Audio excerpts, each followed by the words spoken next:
সিঁড়িতে রাখলেই হবে।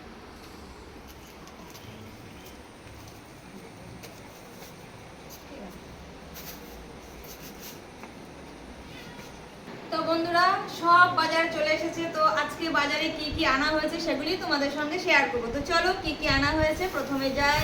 এই দেখো, এটা এসেছে 3 কেজি পেঁয়াজ। মানে মাসের প্রথমেই পেঁয়াজটা আমি তুলে নিলাম। এবার যতদিন যাবে ততদিন খেতে থাকবো, তারপরে আবার নতুন বাজার আসবে পরে। আর এখানে দেখো কি আনা হয়েছে। এখানে আনা হয়েছে এই দেখো আদা, আদা 500 আর তার সঙ্গে লঙ্কা 250, গোল লঙ্কা। এই গোল লঙ্কাটা ভালোবাসি তাই গোল লঙ্কাটা আনা হয়েছে। আরও কি আনা হয়েছে দেখো, ওল। এখানে ওল আছে 1.5 কেজি, ওল 1.5 কেজি ওল। ওলটা ভালো খাই।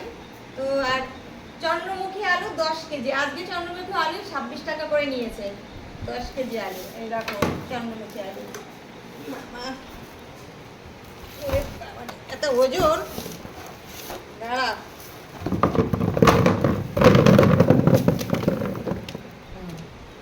এই গেল চন্দ্রমুখী আলু 10 কেজি। দেখো আর কি কি বাজার হয়েছে সব তোমাদের সঙ্গে খুলে খুলে দেখাবো। তো দুটো ঠিক করে নিই। এবার দেখো এখানে কি বাজার এসছে। লেবু 10টা। লেবুগুলো আজকে সবুজ, আজকে সেই বড় লেবু আসেনি, দেখ ছোট ছোট। Tomato 2 KG. এই দেখো টমেটো 2 কেজি। আর এখানে আছে এই দেখো, এই দেখো এখানে আছে পটল, আছে সব রকমের সবজি। পটল রয়েছে, উচ্ছে রয়েছে, ভেন্ডি রয়েছে, সব সবজিগুলো এখানে রয়েছে। এই দেখো আর কি এসেছে দেখো, এখানে দেখো, এখানে এই দেখো কমলি শাক 2 আটি বলেছি, 3 আটি দিয়েছে। এই দেখো কমলি শাক। শাক না হলে আমার আবার চলে না, আমার ডেইলি শাক চাই। আর কুমড়ো এখানে 2 কেজি কুমড়ো।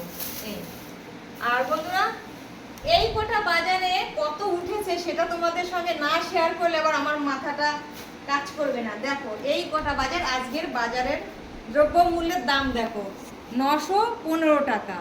দেখেছো?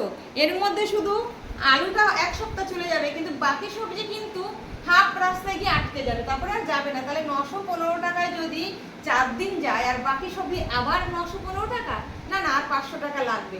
তাহলে সপ্তাহে আমাদের কত 1500 টাকা অলরেডি কাঁচা বাজারে লেগে যাচ্ছে। মাস গেলে 3000 টাকা। শুধু কাঁচা বাজারে যদি এত লাগে তাহলে অন্যান্য বাজার কি করে চলবে বলো? এত দ্রব্যমূল্য, মানে জিনিসের দাম কি আর বলবো। আলু যে 26 টাকা করে নিয়েছে চন্দ্রমুখী। তো বন্ধুরা এখন তাহলে বাজার ঘাটগুলো আমি গুছাই, ফিরে আসছি নেক্সট ভিডিওতে। রাখি তাহলে।